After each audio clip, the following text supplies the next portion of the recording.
Saludos.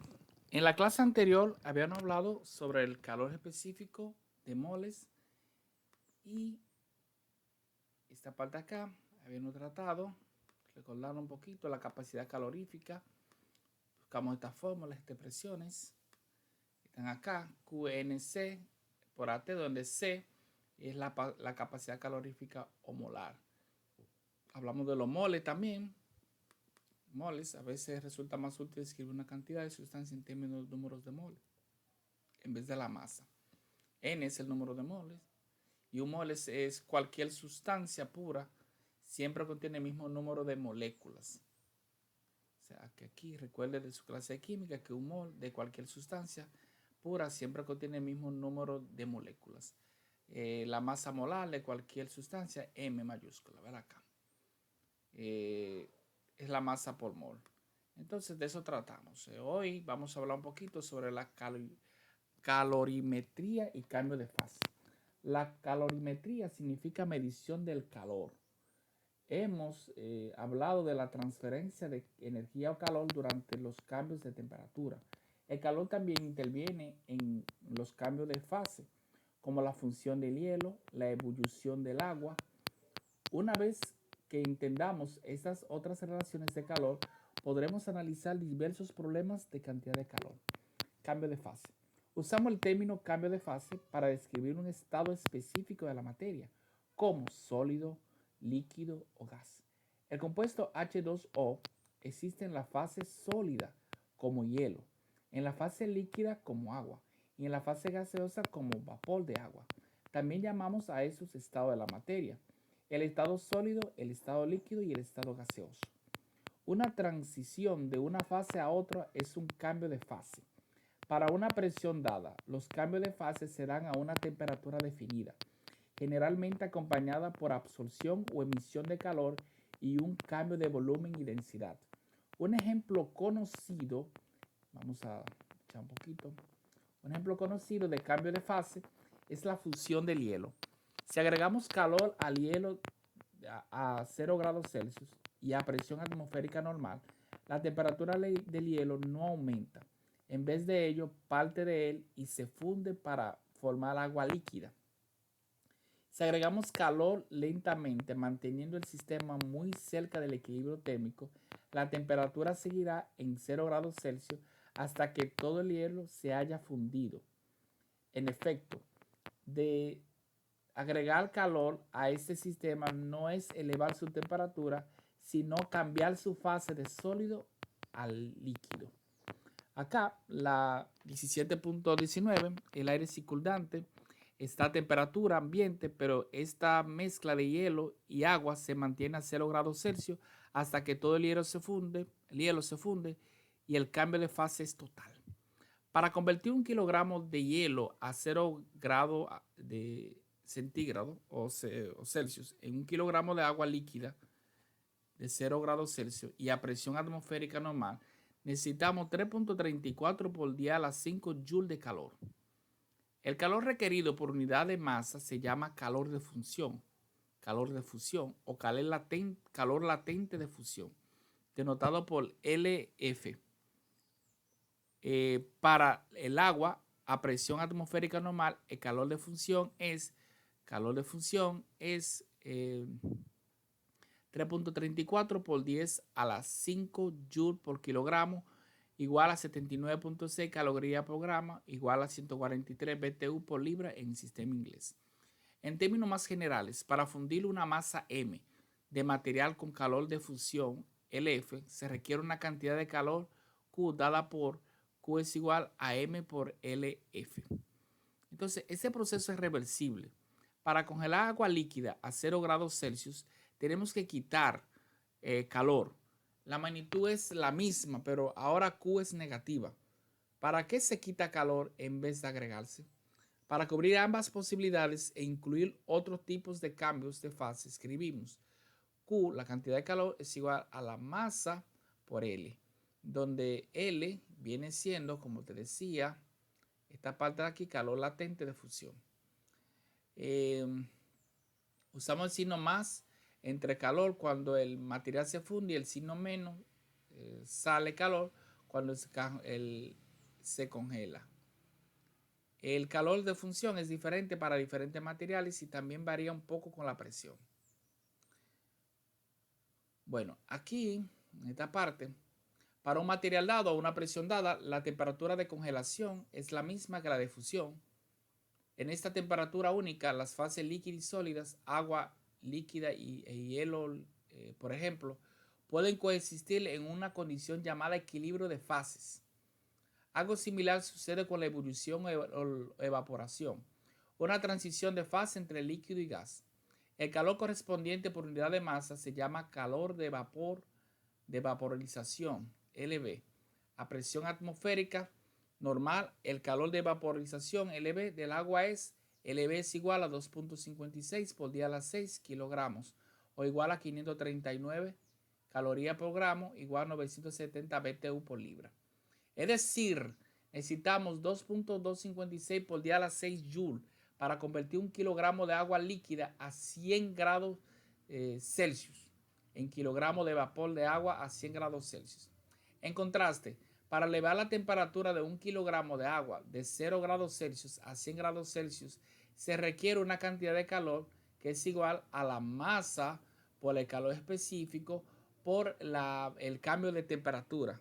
Es decir, la masa, un kilogramo, por el calor específico del agua, que es 4190 joules por kilogramo por Celsius. Acuérdense que acá se puede utilizar indistintamente K o C, Kelvin o Celsius, por 100 grados Celsius, que eso va a ser 4.19 por 10 a la 5 joules, menos de la quinta parte del calor necesario para la vaporización a 100 grados Celsius. Esto concuerda con la experiencia en la cocina. Una olla de agua puede alcanzar la temperatura de ebullición en unos minutos, pero tarda mucho más en evaporarse por completo. Al igual que la fusión, la ebullición es una transición reversible. Quitamos calor a un gas a la temperatura de ebullición, el gas vuelve a la fase líquida, se condensa, cediendo a su entorno la misma cantidad de calor de vaporización, que se necesitó para vaporizarlo. A una presión dada, las temperaturas de ebullición y condensación siempre son las mismas. En ella las fases líquida y gaseosa pueden coexistir en equilibrio de fases. Tanto el calor latente de vaporización como la temperatura de ebullición de un material dependen de la presión. El agua hierve a menor temperatura, cerca de 95 grados Celsius, en Denver que en Pittsburgh, porque Denver está a una mayor altura y la presión atmosférica promedio es menor. El calor de vaporización es un poco más alta a esta presión reducida, aproximadamente 2.27 por 10 a la 6 joules por kilogramo. La tabla 17.4 presenta calores de fusión y vaporización para varios materiales y sus temperaturas de fusión y ebullición. A presión atmosférica normal, muy pocos elementos tienen temperaturas de fusión cercanas a la temperatura ambiente. Uno de ellos es el metal galio. Entonces, el metal galio, velo acá, el metal galio que vemos aquí, fundiéndose en la mano de una persona, es uno de los pocos elementos que se funden cerca de la temperatura ambiente. Su temperatura de fusión es de 29.8 grados Celsius. Su calor de fusión es 8.04 por 10 a la 4 joules por kilogramo. Entonces aquí están las calores de fusión y de vaporización. Tenemos el helio, tenemos el hidrógeno.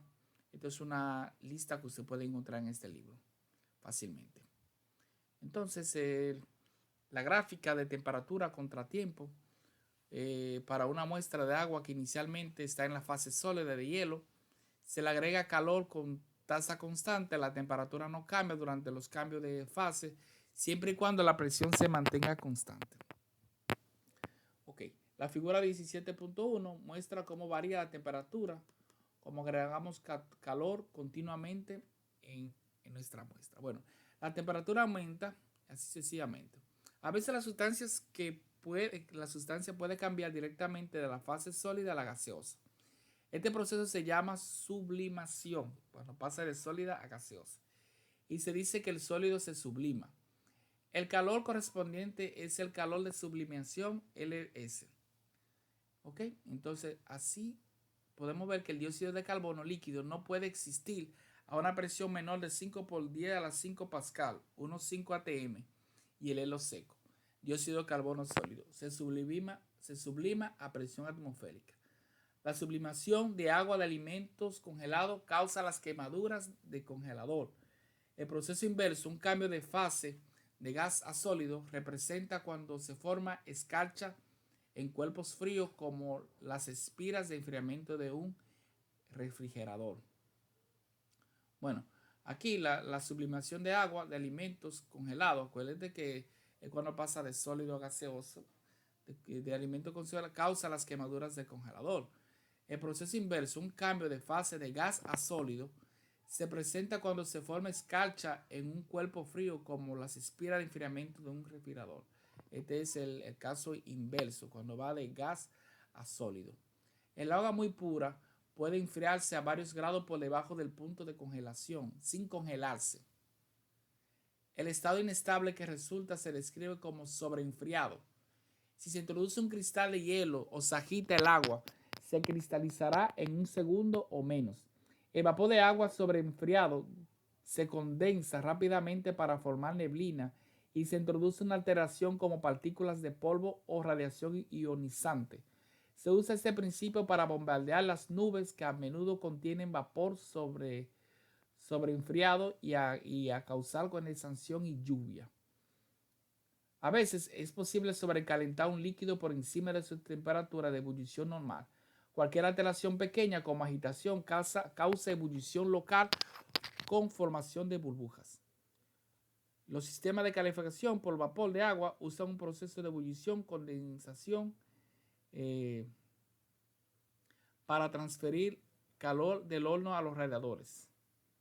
Cada kilogramo de agua convertido en vapor a la caldera absorbe más de 2 por 10 a la 6 Joule, el vapor de vaporización de LV del agua de la caldera, y lo cede al condensante en los radiadores. También se usan procesos de ebullición, condensación en los refrigeradores, acondicionadores de aire, bombas de calor. Veremos este sistema en el capítulo 20. Los mecanismos de control de temperatura de muchos animales de sangre caliente aprovechan el calor de vaporización, eliminan calor del cuerpo usándola para evaporar agua de la lengua, jadeo, o de la piel, sudor.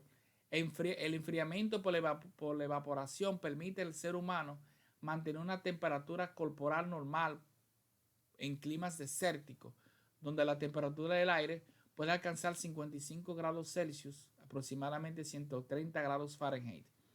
La temperatura de la piel puede ser hasta 30 grados Celsius, menor que la del aire circulante. En esta condición, una persona llega a sudar varios litros al día y debe reponer esta agua. Las ratas del desierto, experimentadas como uno de los autores, aseguran que en el desierto una cantimplora de menos de un galón es un solo juguete. El enfriamiento por evaporación también explica por qué sentimos frío al salir de una alberca, de una piscina. También se usa el enfriamiento por evaporación para enfriar edificios en climas calientes y secos, para condensar, recircular vapor en el agua usado, plantas, generadores nucleares o que queman carbón. Esto sucede en las grandes torres de enfriamiento hechas de hormigón que vemos en tales plantas.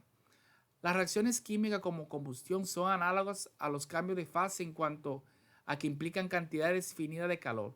La combustión total del gramo de gasolina produce unos 46.000 joules, casi 11.000 calorías, así que el calor de combustión LC de la gasolina es 46.000 joules por gramo o 4.6 joules por kilogramos. Los valores energéticos de los alimentos se definen de forma similar.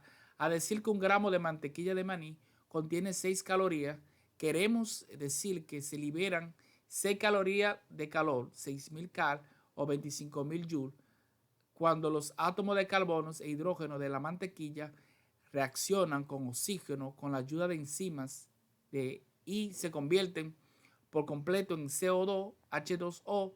No toda esta energía puede convertirse directamente en trabajo mecánico. Estudiaremos esa eficiencia de utilización de la energía en el capítulo 20.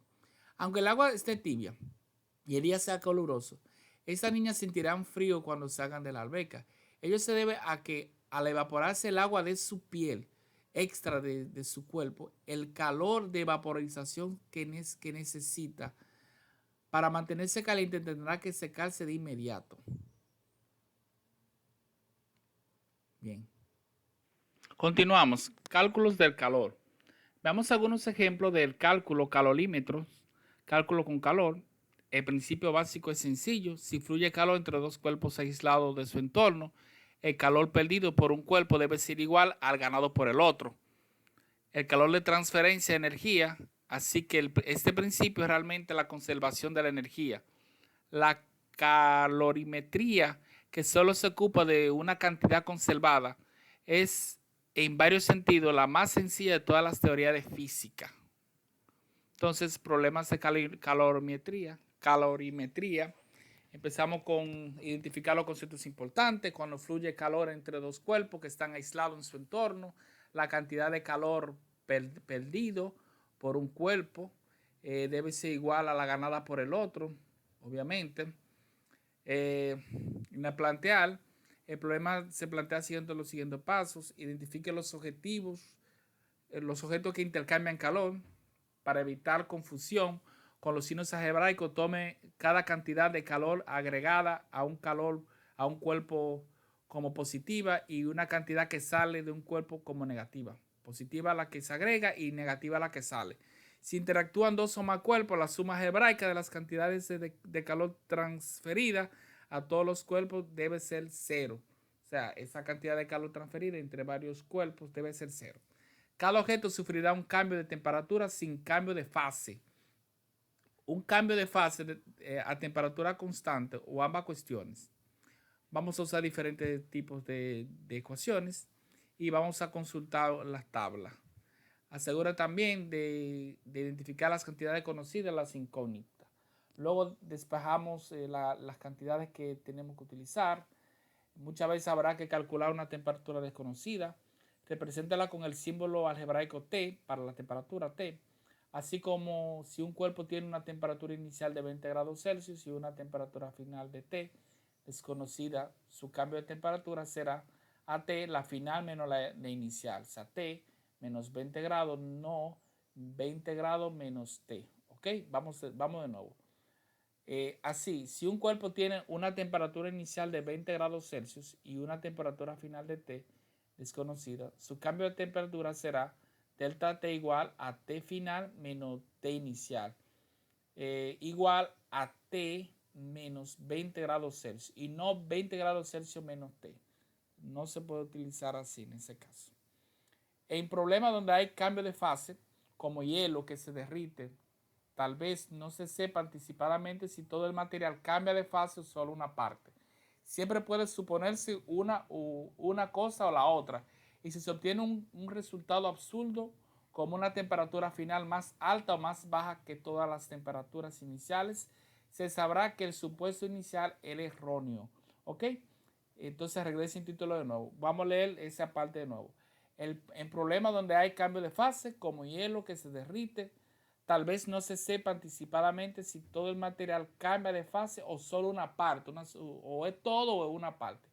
Siempre puede suponerse una cosa o la otra y se obtiene un resultado absurdo, como una temperatura final más alta o más baja que todas las temperaturas iniciales.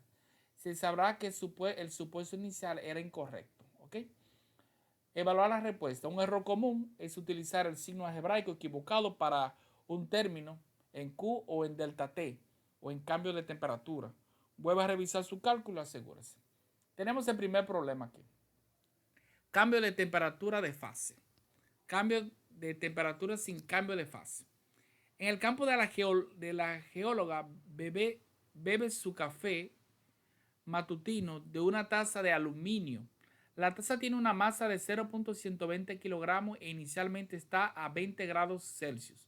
Cuando se vierte en ella 0.3 gramos de café, 0.3 kilogramos de café, que inicialmente estaba a 70 grados Celsius, ¿a qué temperatura alcanzará la taza y el café el equilibrio térmico? O Suponga que el calor específico del café es el mismo que del agua, una suposición, y que no hay intercambio de calor con el entorno, solamente es algo ideal, ¿ok? Entonces aquí vemos que la taza tiene una masa, nos dan la masa a la taza, nos dan la temperatura inicial que es 20 grados Celsius, se nos manda a vertir sobre ella 0.3 kilogramos de café que inicialmente estaba en 70 grados Celsius. Entonces ahí te está mandando a qué temperatura va a estar el café y en qué momento el café y el equilibrio térmico van a obtener el equilibrio térmico. Solución: identificar los dos objetos que deben considerar, que son la taza y el café, en tanto que la incógnita en su temperatura final. Plantear: no hay cambio de fase. En esta situación aquí solo necesitamos la ecuación 17.3. Usando la ecuación 17.3, el calor negativo ganado para el café es Q de café es igual a M de café por C de agua por delta de café. Q, acuérdate que trata de la cantidad de calor transmitida. Tenemos la masa del café, tenemos el calor específico del agua y tenemos el cambio de temperatura de T. Entonces aquí tenemos la masa que es 0.3 kilogramos como se nos dio, perdón. Se nos dice también que utilice el peso específico el calor específico del agua en lugar del café. Y ahí está la cantidad, 4190 joules por kilogramo por Kelvin. La temperatura, obviamente, la temperatura va a misar con T menos 70 grados Celsius. No se debe poner 70 menos T, sino T menos 70 grados Celsius. El calor positivo ganado por la taza de aluminio, entonces, en este caso, Q de aluminio, M, la masa de aluminio, C, el aluminio y delta de aluminio. Aquí no se nos dice que utilice el calor específico del agua, sino el propio del aluminio. Entonces tenemos la masa del aluminio, 0.120 kilogramos. Tenemos el calor específico, 910 joules por kilogramo por Kelvin. Y aquí tenemos T menos 120 grados Celsius. Igual que allá, que no se puso al revés. Igualamos a cero la suma de estas dos cantidades de calor, obteniendo una ecuación algebraica. Entonces, en este caso, al igualar a cero, tenemos que la temperatura del café, del café más el aluminio tiene que darme cero, tal como decía en la parte de los planteamientos de problemas, la parte superior, que cuando hay varios objetos se supone que la cantidad es cero. Vamos a recordarlo aquí. Por aquí que decía, déjame ver, ¿dónde está? Vamos a buscarlo aquí. A buscarlo. Bueno, aquí cuando fluye calor entre dos cuerpos que están aislados en su entorno, la cantidad de calor perdido por un cuerpo debe ser igual a la ganada por el otro. Y así sucesivamente. Bien, ya lo encontré, me peleé un chin. Si interactúan dos o más cuerpos, la suma algebraica de las cantidades de calor transferida a todos los cuerpos debe ser cero. Por eso es que acá resulta ser cero. Entonces, aquí, por eso que te dice que la temperatura, que la cantidad de calor del café más la del aluminio da cero. Entonces aquí se lo expresa así, de esa forma, y tiene que dar cero. Entonces luego se despeja, se hace proceso y se obtiene que la temperatura es de 66 grados Celsius. Aquí, al hacer todas las operaciones que conlleva. También tenemos el cambio de temperatura como fase, como de fase. Un estudiante de física desea enfriar 0.25 kilogramos de Diet Omni Cola, casi pura de agua, que está a 25 grados, agregándole hielo a que está a menos 20 grados Celsius. ¿Cuánto hielo debería ella agregar para que la temperatura final sea 0 grados Celsius con el hielo derretido? Si puede despreciar la capacidad calorífica del recipiente. Vamos a seguir. Entonces aquí vamos a tener la solución. El hielo y la omicola son dos objetos que intercambian calor. La omicola sufre solo un cambio de temperatura, en tanto que el hielo sufre tanto un cambio de temperatura como un cambio de fase. En el ejercicio anterior teníamos la taza y teníamos también el café. Ahí no había un cambio de fase. Entonces, pero aquí el hielo sí, de sólido a líquido. La incógnita es la masa del hielo, M hielo. Utilizamos la ecuación 17.13 para calcular la cantidad de calor necesaria para calentar el hielo de 0 grados y enfriar la homicola. O sea, el hielo se va a calentar y la homicola se va a enfriar a grado 0. Además, necesitaremos la ecuación 1720 para calcular el valor requerido. Entonces, la homicola pierde el calor, así que el calor que se le agrega es negativo. Q homicola es igual a la cantidad de calor de la homicola, es igual a la masa de la homicola por el peso específico, por el calor específico del agua, por la temperatura específica de la homicola. Entonces aquí hacemos el cálculo, sustituimos la masa de la homicola, el calor específico del agua. También tenemos la temperatura, el cambio de temperatura y nos resulta negativo 26 joules en este caso. Y de este lado tenemos el calor específico del hielo distinto del agua. Entonces tenemos Q1 que va a ser M, el hielo, el específico del hielo aquí, lo calculamos y obtenemos esta cantidad. Entonces el Q2 también con el F, ya que estamos hablando de que hubo un cambio de fase, hay una función aquí, un calor de función, la suma de las tres cantidades aquí tiene que darme 0 y ahí hemos obtenido el valor de esa cantidad. Vamos a continuar. Tenemos otro problema aquí que dice que cocina una olla gruesa de cobre con masa de 2.0 kilogramos, incluida su tapa.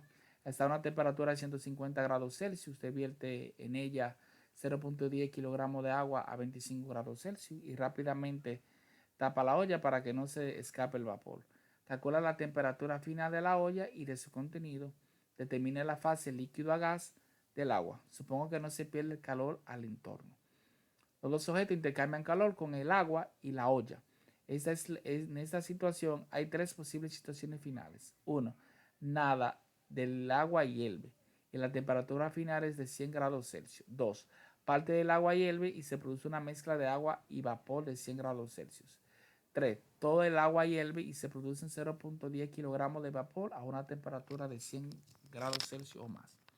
De nuevo utilizaremos la ecuación 17.13 para el calor transferido en un campo de temperatura y la ecuación 1720 para el calor transferido en un cambio de fase.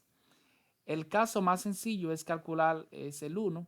Entonces sea la temperatura final común del agua líquida y la olla de cobre T, puesto que suponemos que no hay cambio de fase, la suma de las cantidades de calor agregado a los dos materiales es Q del agua más Q del cobre igual a masa de agua, masa de calor específico del agua y el cambio de temperatura, más la del cobre también. Y obtenemos el valor que debe darte 0. Se hacen los despejes correspondientes. A T queda 106 grados. Sin embargo, esto rebasa el punto de ebullición del agua, lo que contradice, como decía en un principio, ya cuando pasa eso ya es una contradicción ya. ¿Ok? Ya hay una contradicción respecto a lo que se está hablando.